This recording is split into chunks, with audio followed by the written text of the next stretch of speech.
Hello everyone, and welcome to Vale of Hearts, a world where love doesn't save you, it consumes you. In this place, every heartbeat is a confession, every silence hides a secret, and every touch carries the weight of a promise that was never meant to be kept. Here, the lines between mercy and sin blur like smoke in the rain. Devils learn how to love, angels forget how to pray, and somewhere in between, the human heart remembers what it means to feel alive. So take a breath, let the night in, and listen closely, because once you enter Vale of Hearts, you won't ever walk out the same. Rain had a way of making Brooklyn honest. It washed the city's sins into the gutters and left everything smelling like regret and gasoline. And tonight, the rain didn't sound like forgiveness. It sounded like warning. At the Grindhouse Cafe, the lights flickered low, jazz melting into the hum of storm outside. Only two people remained. Mara Quinn, wiping tables like she could scrub away her thoughts, and Elena Cruz, counting tips with trembling fingers. "Lena," Mara said, glancing over, "you're shaking like the espresso machine." "What's wrong?"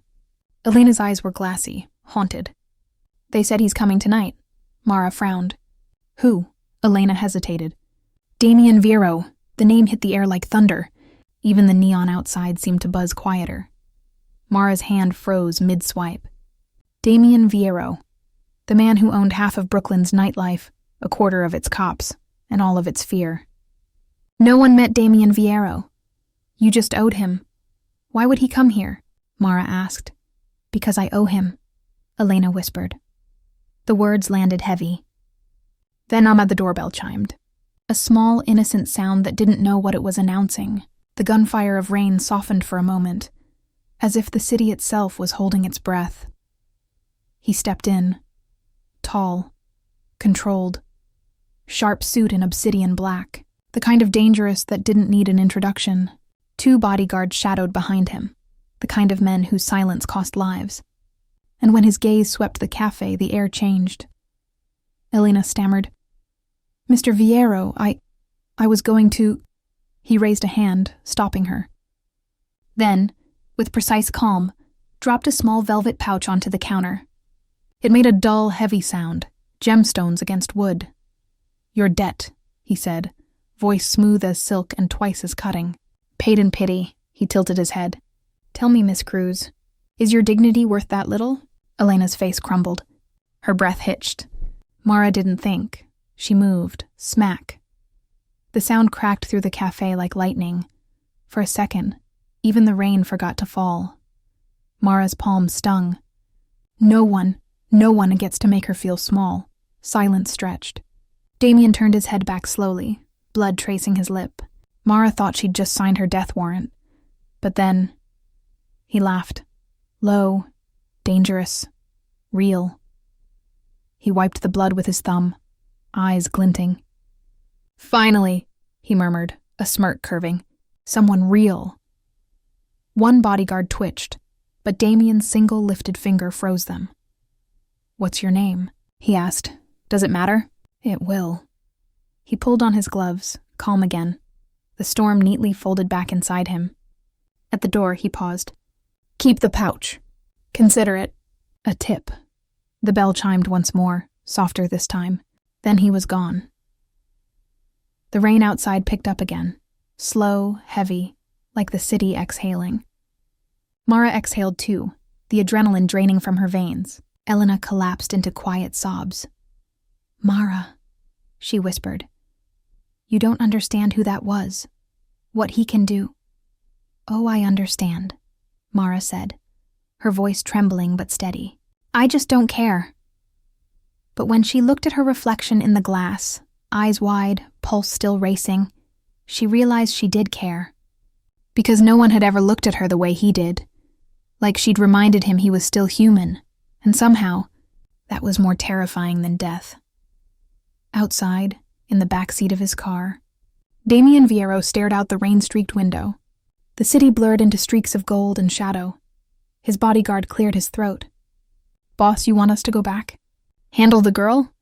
Damien's jaw flexed. A drop of blood slid down his mouth. He wiped it with a thumb and almost smiled. "No," he said. "Leave her," the guard hesitated. She hit you. That's what makes her interesting. He leaned back, watching the city vanish behind fogged glass.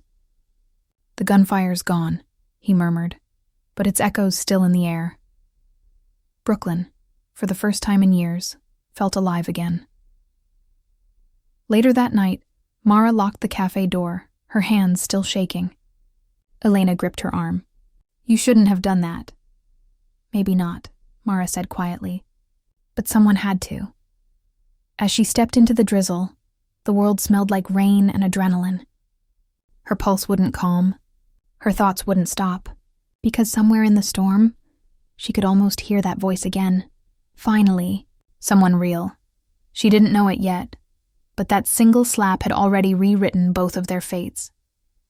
And somewhere in the shadows of New York, the devil himself was smiling.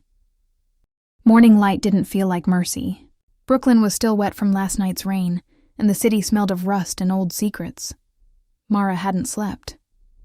Every time she closed her eyes, she saw his, cold, dark, and disturbingly calm, staring back through the storm. Damien Viero, the man she should have feared more than death. By noon, the rumor had already spread. The girl who slapped Viero. Customers whispered it like gossip wrapped in warning. She's got guts, one said. She's dead by Friday, said another. Mara forced a smile and kept wiping tables, but every time her phone buzzed, her pulse jumped. Then came the message. No name, no number, just words tomorrow. 7 p.m. Come to the Viero estate, alone. Refuse, and she disappears forever. Her heart stopped. There was only one person that could mean. Elena. She called, texted, went to her apartment. No answer, no trace. Like the city had swallowed her whole. Mara stood in the rain, phone clutched tight. Fear pressed against her ribs, sharp, suffocating, until something inside her snapped. Fine, she whispered. You want me? You'll get me. The next evening, the cab cut through the outskirts of Manhattan. Streetlights blurred into streaks of gold and fog. Mara didn't bring much. No weapon, no plan. Just resolve, and the kind of courage that comes when you have nothing left to lose. When the gates appeared through the mist, they were tall enough to keep heaven out. The Viero estate loomed behind them. Marble, shadows, and silence. 2 men in black suits searched her bag. One nodded toward the mansion. This way. Her heels clicked against marble as she followed, each step swallowed by the cavernous hall. Paintings of men who'd killed to earn their frames watched from the walls. At the end of the corridor, firelight flickered. He was waiting. Damien Viero sat near the hearth, a glass of wine in hand, posture too calm for someone who owned the city's fear. The fire carved gold across his face, a man caught between elegance and ruin. He didn't rise, didn't smile, just studied her. Mara Quinn, he said, her name tasting slow on his tongue. You came. You gave me no choice, she shot back. That's rarely true, he replied. Everyone has choices. You just didn't like yours. Where is she? Elena? His tone was light, almost teasing. Safe, for now, her voice cracked. For now? He sipped his wine. Everything's temporary, Miss Quinn, especially safety. Her fists clenched. You think this is a game? He set the glass down, rising. The air shifted when he moved, controlled power, wrapped in silk and threat. Everything's a game, he said. The trick is not losing yourself while you play. What do you want? He stopped inches away. Last night you did something no one else has ever dared. Oh, you mean the part where I slapped you? His mouth twitched, almost a smile. Yes, that part. You know, most men just buy flowers. He chuckled softly. Most men don't run empires. Their eyes met. Defiance meeting fascination. He lowered his voice. You made me feel something I thought I'd buried. You mean your ego? No, he said simply. Human. The word landed heavier than any threat. He turned away, reaching into a drawer. When he returned, he placed a folder before her. Inside, loan documents, stamped paid in full. Elena's name on every page. Mara blinked. You cleared her debt? I did. Why? He looked at her, eyes unreadable. Because I wanted something more valuable. What? He stepped closer, his voice a low hum against the crackling fire. You. The words stole her breath. You want me to work for you? As my assistant, he said. You're brave, smart, impulsive, a dangerous mix. I like dangerous, she laughed bitterly. You need a secretary or a hostage? Does it matter? Yes, she said sharply. Because one I can quit. His gaze softened, almost pity. You won't. Watch me. He tilted his head. Leave then. But if you do, he nodded at the folder. Your friend's freedom vanishes with you. The silence after that was suffocating. You're a bastard, she said. True, he admitted. But I'm a fair one. Mara's nails dug into her palm. You can't own people. Ownership is crude, he said. Let's call it employment with consequences. Her voice trembled, but her chin stayed high. You think fear keeps people loyal? No, he murmured. Fear keeps them alive. He turned toward the fire again, the glow painting his expression in gold and shadow. Your room's prepared. Don't wander after midnight. When she didn't move, he looked back. That's not advice, Miss Quinn. It's survival. The maid led her through corridors that felt more like arteries than hallways. Quiet, elegant, alive. When the door closed behind her, Mara sat on the bed and exhaled for the first time all day. Her best friend was safe. And she wasn't. She stared at the velvet curtains and laughed under her breath. You slapped the devil and now you live in his house. Brilliant. Outside, thunder began again, low and patient, like the city itself was waiting for what came next. Downstairs, Damien stood alone by the fire. Victor entered. You sure about her, boss? She's trouble.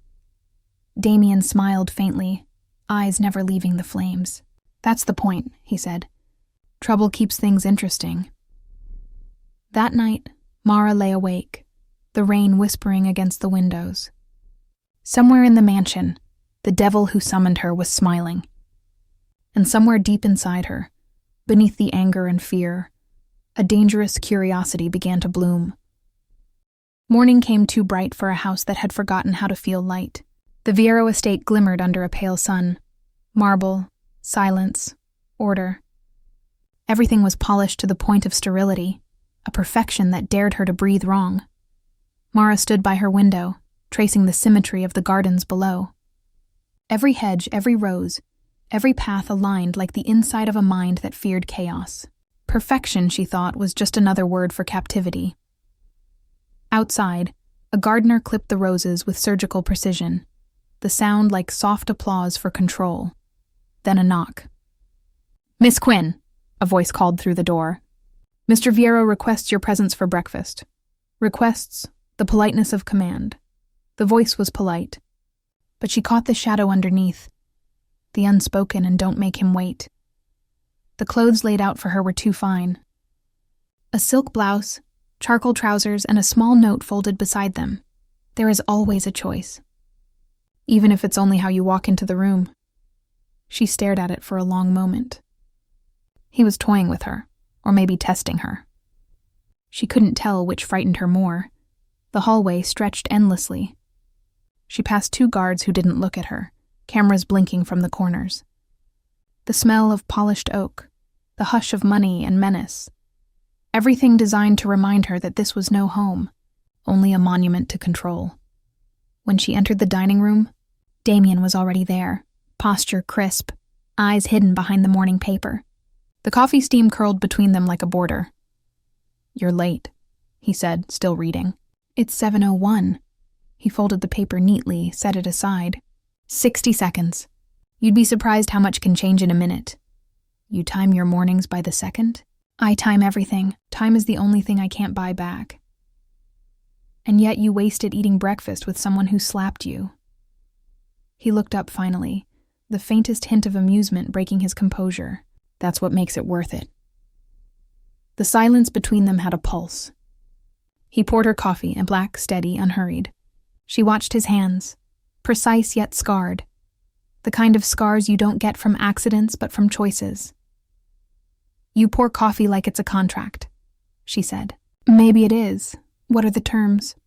That you eat, he said softly. And that you don't lie to me again. She tilted her head, feigning calm. Did I lie? Not with words. He smiled slightly.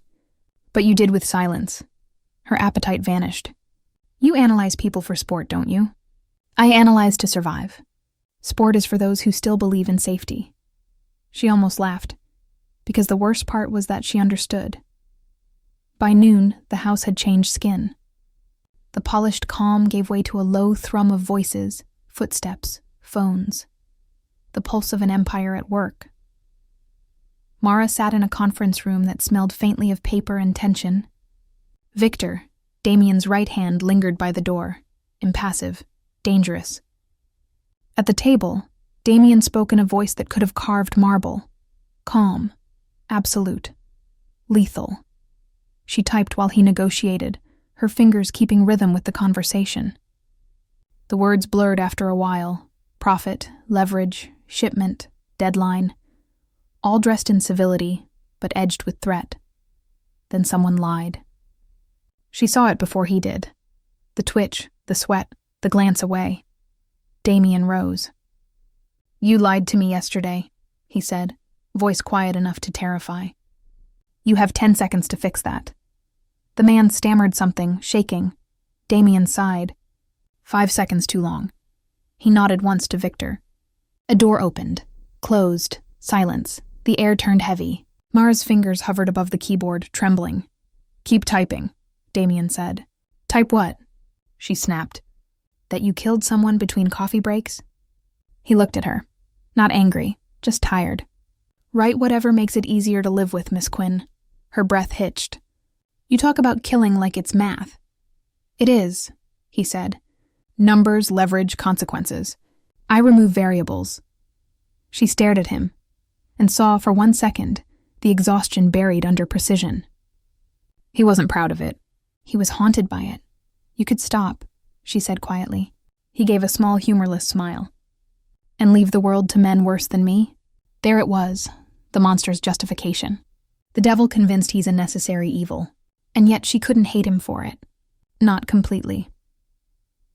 That evening, a note waited on her bed beside a black dress. Dinner, 8 p.m. Don't be late. She almost tore it up. Almost. Curiosity, she decided, was its own kind of cage. The dining hall was a cathedral of gold and shadow. Rain trembled against the glass. Lightning flickered like camera flashes on a secret.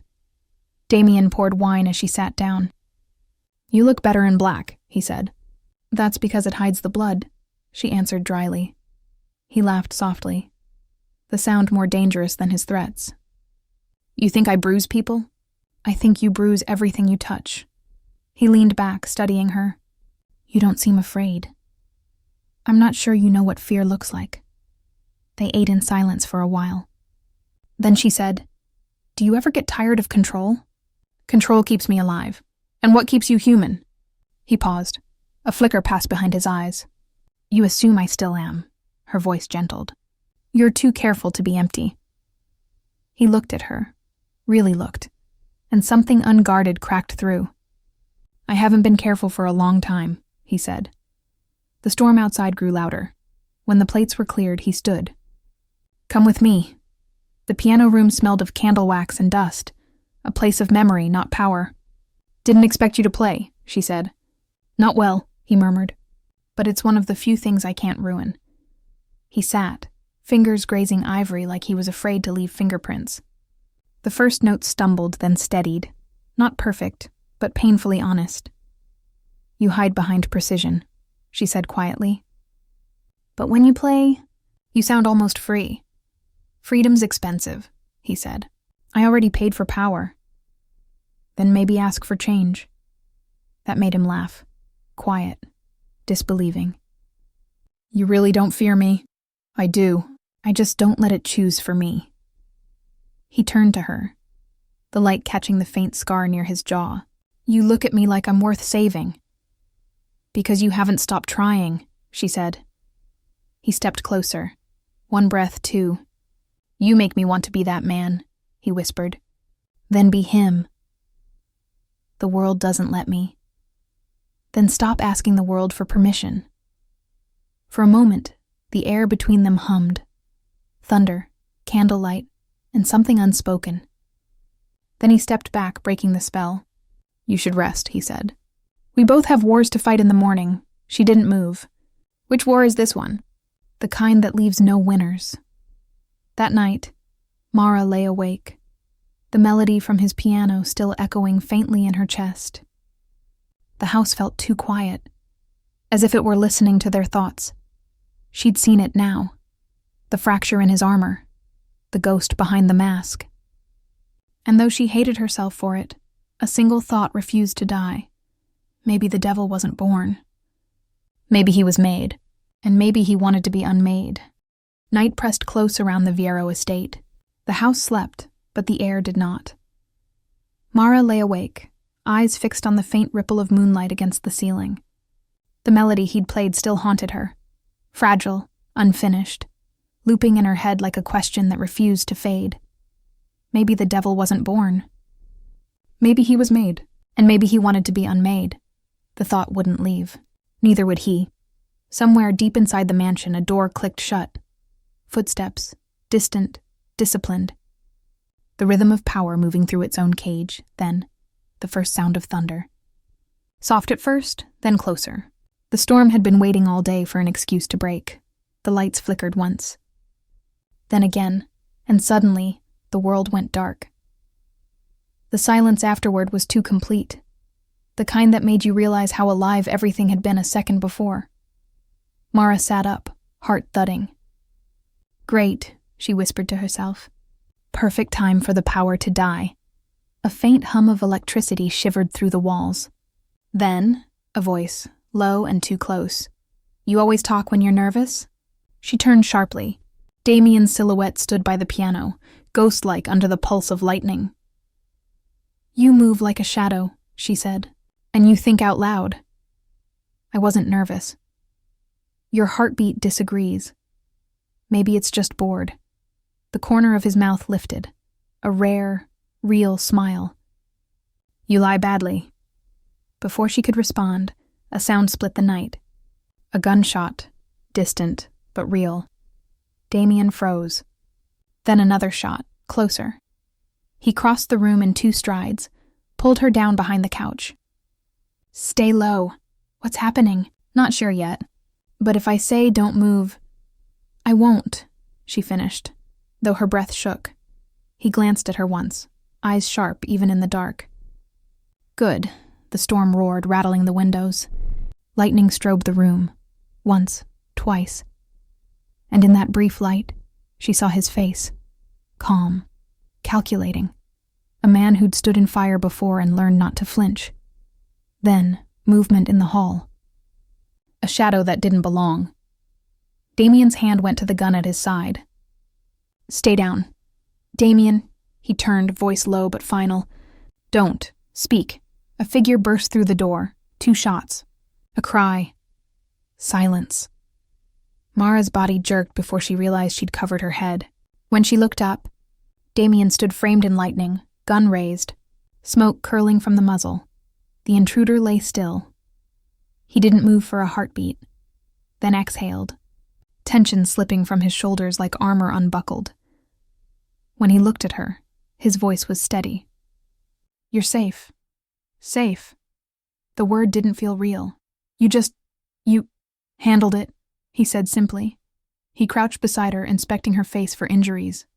His touch hovered close, but didn't land, like he wasn't sure he had the right. You're shaking. You just shot someone in front of me, and you're still breathing. That's what matters. His tone was practical, but his hands, those traitorous, careful hands, trembled slightly as they brushed a lock of hair from her cheek. Minutes later, the hallways blazed with flashlights and shouting. Orders, footsteps, Victor's voice cutting through the storm. Boss! East wing's clear. 3 men down. They knew the codes. Damien nodded once. Inside job. Find who gave them the key. Then he looked at Mara. You stay here. Like hell I will. Mara. His voice sharpened, the softness gone. Please. It was that single word, please, that stopped her. The chaos burned itself out slowly. When the mansion fell quiet again, the rain had turned steady, relentless. Mara found him hours later in the study. His jacket was torn.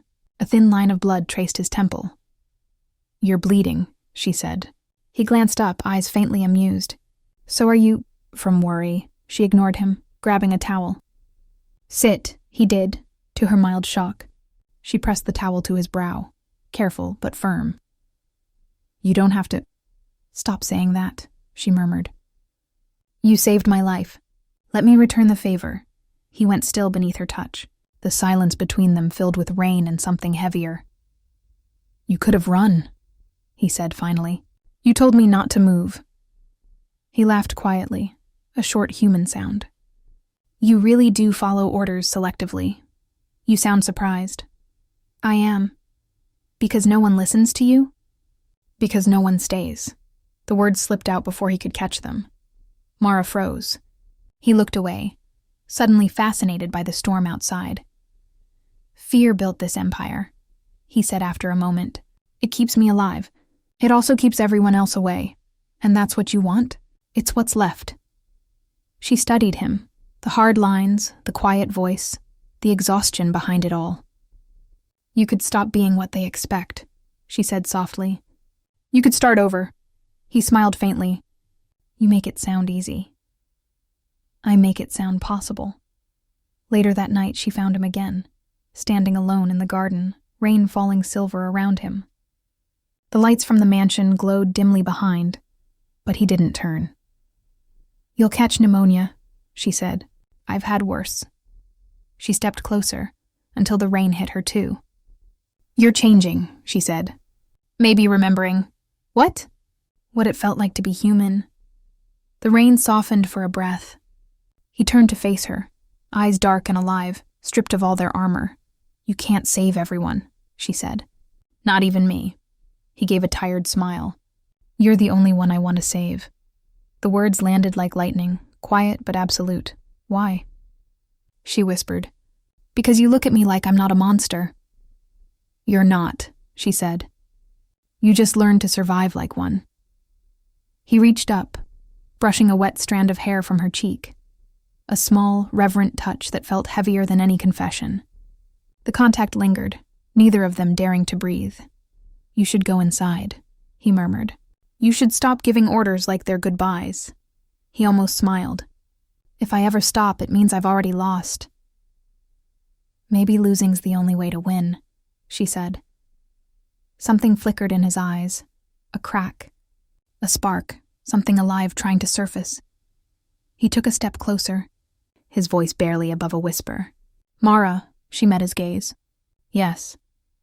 If I ever touch you, he said, I don't think I'll stop. The storm swallowed the silence between them.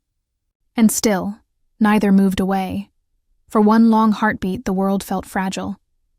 Then he turned, exhaled, and stepped back. Good night, Miss Quinn. But as he walked away, she heard it, not the command in his tone, but the tremor in it, a man learning what it means to feel again. That night, Mara couldn't sleep. She sat by the window, the rain whispering against the glass.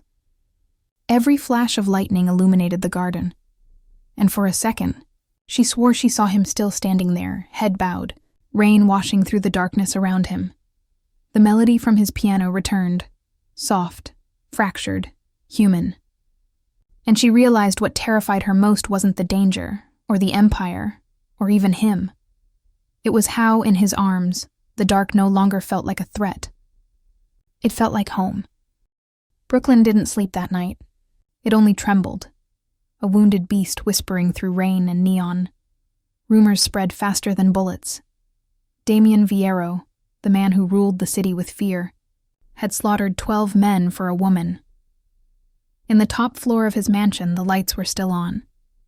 Smoke hung in the air. A half-empty glass of whiskey sat untouched.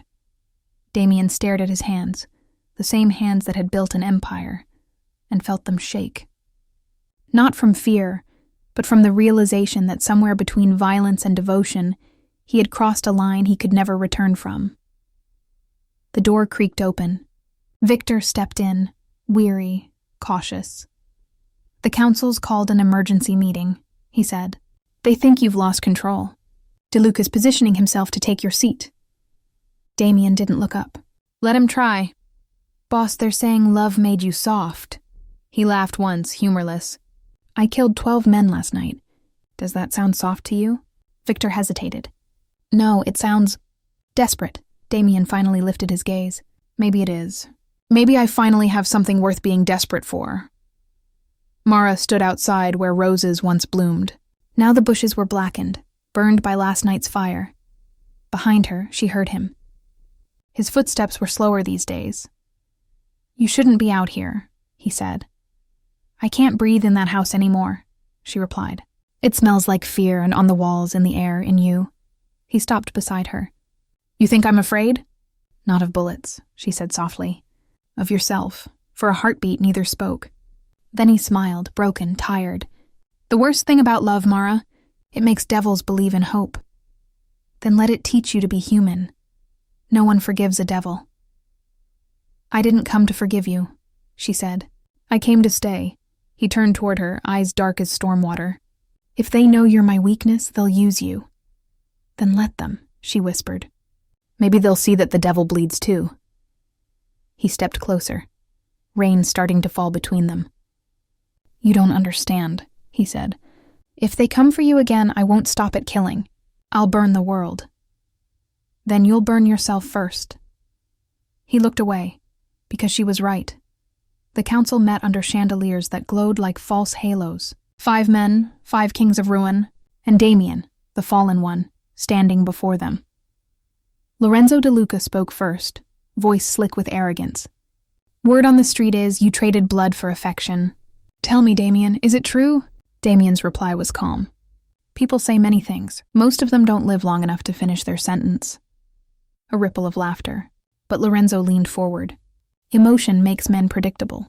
Predictable men die first." Damien placed his gloves on the table, every movement precise. "You think love made me weaker. It didn't. It made me careful, and that's worse." "Prove it," Lorenzo said. Damien drew his gun. No hesitation. He fired once, at the crystal glass in front of Lorenzo. The glass exploded, red wine splattering like blood across the tablecloth. The echo lingered long after the smoke cleared. "No further questions?" Damien asked quietly. No one dared to answer. "Then this meeting," he said, "is over." When he returned home, the mansion was silent. Too silent. He found her note on his desk. "You said love was a battlefield. I didn't know it meant I'd have to walk into one to save you." He felt the paper tremble in his hands. Then rage, not loud but deadly. "Victor!" Victor ran in. "Boss?" "She's gone. DeLuca, find her. Bring every car, every man. We're not saving a woman. We're saving what's left of me." The old warehouse reeked of rust and gasoline.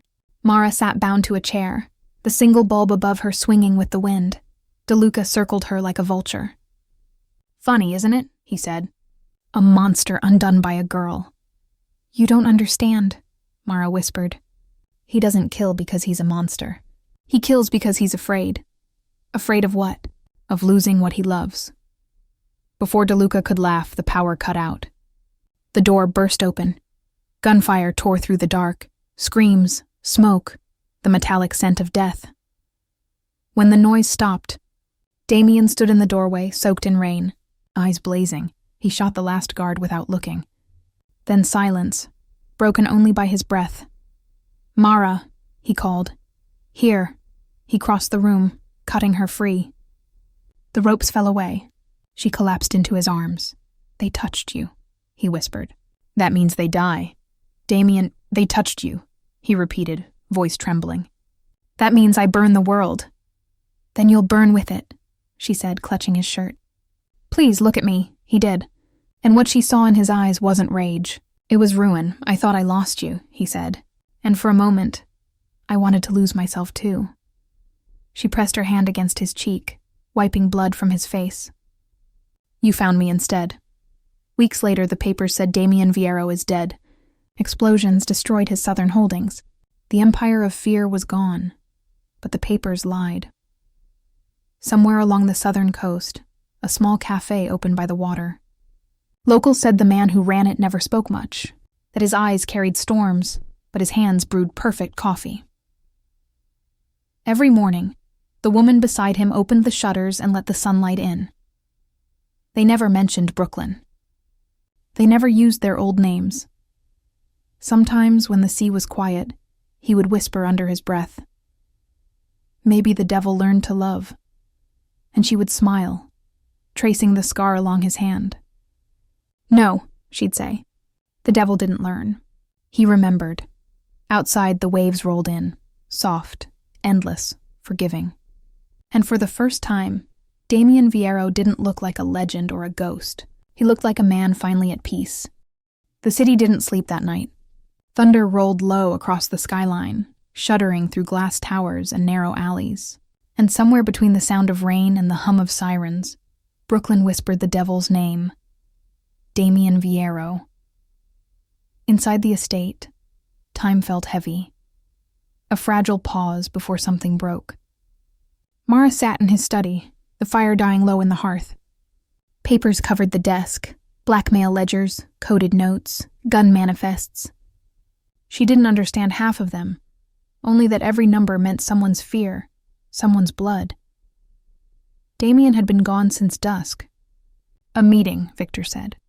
That usually meant danger dressed in a suit. She tried to read, but her thoughts kept circling back to him, to the way his eyes softened when he thought she wasn't looking, to the tremor in his voice the night of the storm. She hated that she missed him. She hated more that she cared. Lightning flashed. The chandeliers flickered, then dimmed again. She sighed. Perfect. Romantic lighting for a woman slowly losing her mind. The laugh she meant to follow never came, because she heard it. A sound not belonging to the rain, soft, careful, footsteps. "Damian?" she called. No answer. The air shifted, cold, metallic. Her pulse quickened. "Mara Quinn?" a voice whispered behind her.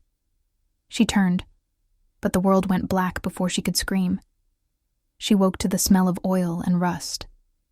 A single light swung overhead, throwing shadows like broken teeth across the concrete floor. Her wrists were tied. Her head throbbed. Somewhere men were laughing. Well, one of them said. So the stories were true. The devil's got a soft spot. She doesn't look like much, another sneered. The leader crouched in front of her. Thin smile, snake eyes. "You know what makes a monster bleed, sweetheart? You take what he thinks he owns." Mara lifted her chin. "He doesn't own me." "Maybe not," he said. "But he'll come for you anyway. That's the point." He raised the gun and traced the barrel along her jaw. "You'll help me lure him out." "Then you'd better pray he kills you fast." The man laughed. "I like her." Hours passed. Rain drummed against the tin roof like a countdown. Every creak made her flinch. Every sound made her wonder. Would he really come? And then silence, the kind that comes before the world ends. The men looked at each other. A car door slammed outside. Who the hell? The door burst inward and the night followed him in. Damian Viero, dripping rain, gun in hand, eyes like winter. The first man dropped before anyone saw him move. The second reached for his gun, and Damian shot him through the hand. No hesitation, no words, only precision and wrath. When the third man tried to use Mara as a shield, Damian's voice broke the chaos. "Put her down. Take another step. She dies." The man's body hit the floor before he finished the sentence. Smoke curled in the air. Rain hissed through the bullet holes in the roof. When it was finally quiet, Damian lowered the gun, the barrel still warm, his breath ragged. "Mara," he called, voice cracking. "Talk to me." "Here," she whispered, trembling. He cut her free, his hands shaking as they touched hers. The ropes fell and she collapsed into him, sobbing, shaking, alive. He pulled her close, one arm tight around her back, the other cradling her head like she might disappear if he blinked. "They touched you," he whispered. That means they die. Damien. No, he rasped, voice breaking. You don't understand. They touched you. That means I burn the whole world if I have to. Stop, she said, gripping his shirt. They're dead. You're scaring me, he froze. The words cut deeper than any bullet. For a heartbeat, he looked less like a devil, and more like a man who realized he'd become one. His voice dropped, hoarse. You were gone. I thought I'd lost you. I couldn't... Her hand touched his cheek, blood warm under her fingers. You didn't lose me. He leaned into her touch like a dying man chasing light. Hours later, they drove through the sleeping city, sirens far behind them, rain chasing their tail. Mara sat wrapped in his jacket, staring out the window. Neither spoke. The silence between them wasn't empty. It was full of everything they didn't know how to say. When they finally reached the safe house, a quiet brownstone at the river's edge, Damien poured 2 glasses of whiskey and handed her one. She didn't drink. You shouldn't have come alone. He laughed softly, exhausted. You think anyone could have stopped me? You could have died. I was already dead, he said simply. Don't, she whispered. Don't talk like that. I mean it, he said. Before you, I was noise, function, survival. Tonight, when they took you.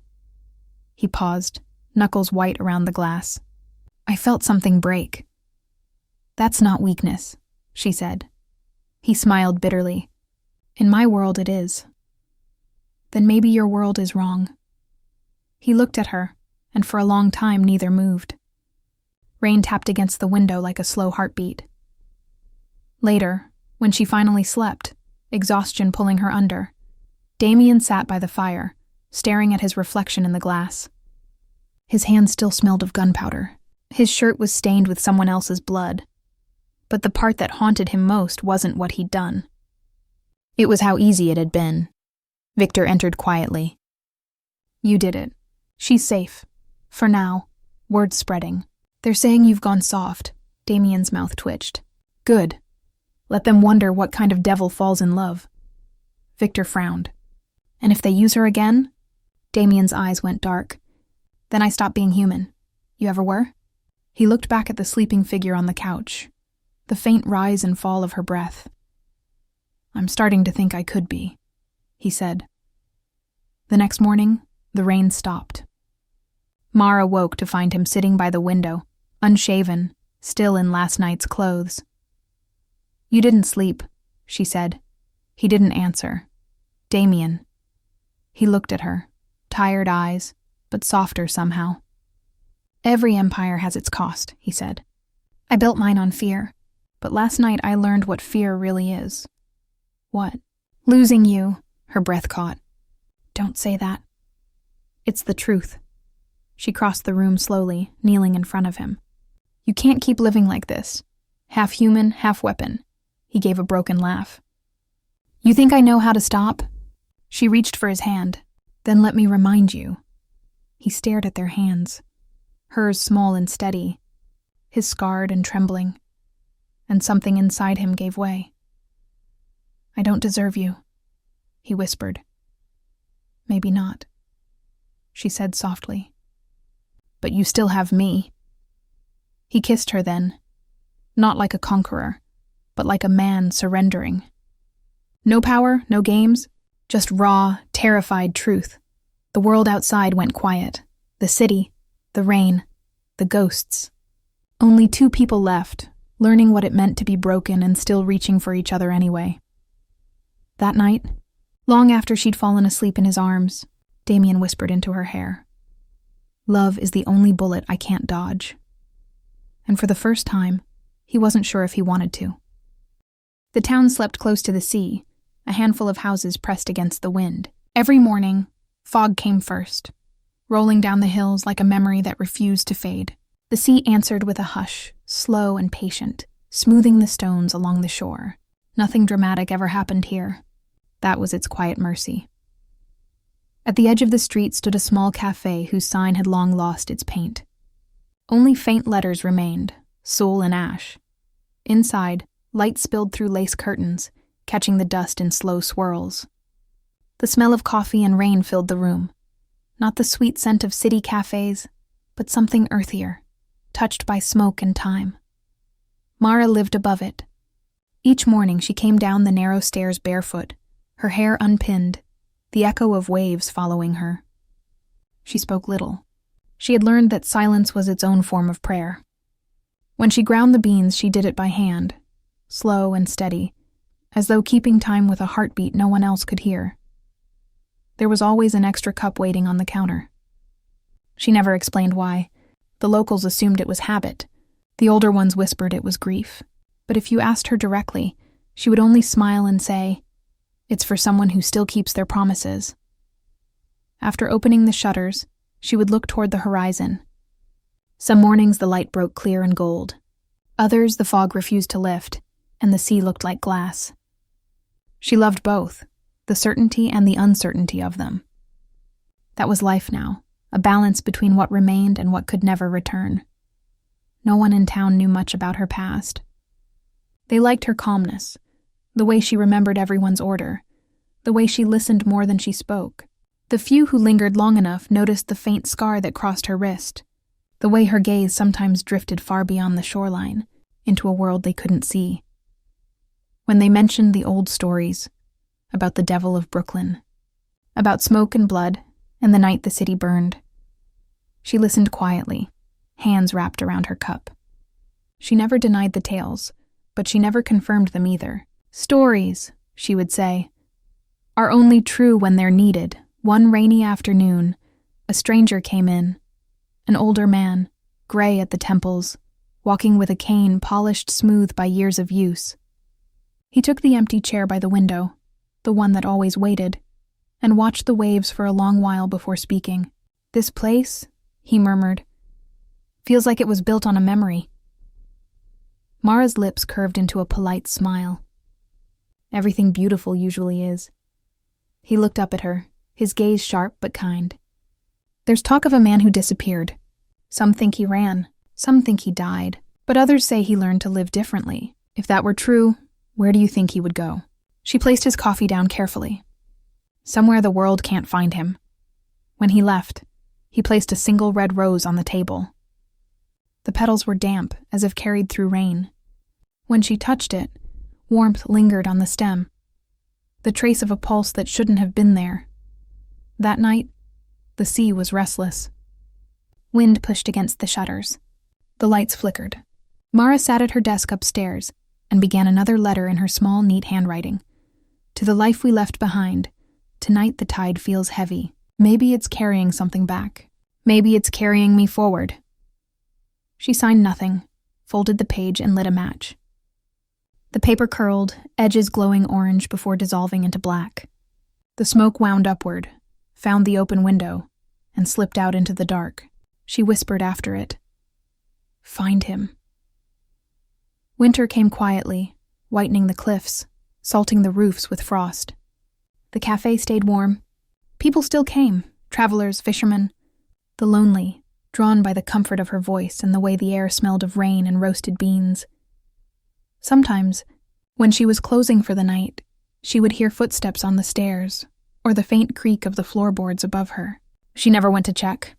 Instead, she'd whisper, "You're home early," and smile. Then one dawn, the kind that seems to hold its breath before the light, Mara woke with a strange calm. The sea outside was mirror still. She dressed, wrapped a shawl around her shoulders, and walked down to the water. Mist coiled around her feet. The first hint of sunrise touched the horizon, thin and silver. Far out where the waves began to break, a figure stood in the shallows, tall, motionless. The wind caught his coat, turning it into a dark flag against the morning. She didn't need to see his face. Recognition is older than sight. She didn't move closer. The distance felt right, sacred even. Between them stretched everything they had survived: fire, blood, silence, years. And yet for a heartbeat, none of it mattered. The world contracted to the sound of water and breath. He raised a hand, not a farewell, not quite a greeting. Something quieter, a promise kept. The sun rose higher, blinding and soft, and the figure began to fade until only the light remained. Mara stood there for a long time, tears cool on her cheeks, smiling. "Good morning, Damien," she whispered. By the time she turned back, the mist had lifted. The town was waking, the first gulls crying above the roofs.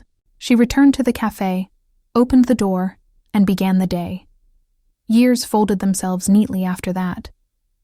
The boy who once helped her grew into a man and took over the morning shift. Travelers came, stayed, left, and still Sol and Ash remained. A small beacon of warmth at the end of the world. Those who stopped there often remarked that the coffee had a strange taste, a blend of salt and smoke, of rain and fire. Some said it was addictive, others said it made them sad without knowing why, and when they asked the owner about it, she would smile and reply, "It's made from memory. You can't fake that flavor." No one noticed the portrait hidden behind the counter, a sketch, faded with time, of a man with tired eyes and a hint of a smile. Sometimes, when the evening light hit it just right, it almost looked alive. Every year, on the same morning when the sea was at its calmest, Mara walked down to the shore and placed a rose on the water. It would drift away slowly, spinning toward the horizon. She never watched it vanish. She didn't need to. Love had changed her once. Grief had changed her again. But peace, the rarest of them all, had chosen to stay, and on quiet nights, when the wind pressed against the windows and the fire burned low, she could swear she heard a voice, low and familiar, murmuring her name through the crackle of the flames. She never answered out loud. She simply poured another cup, set it by the window, and let the night keep its secret. Because some stories don't end when the last word is spoken. They echo, they breathe, they wait. And somewhere between sunlight and ashes, between the living and the gone, the devil's name was never fear, never sin. It was, and always would be, love. Thank you, everyone, for staying until the very end of Dawn Over Sin. If this story touched your heart, even just for a moment, I'd love to hear what you think. Do you believe that even the devil can change when he learns how to love? Drop your thoughts in the comments below. I read every single one. And if you enjoyed this story, please give it a like. It truly helps a lot. Don't forget to subscribe so you won't miss the next chapters of Veil of Hearts, where love and darkness keep dancing on the edge of fate.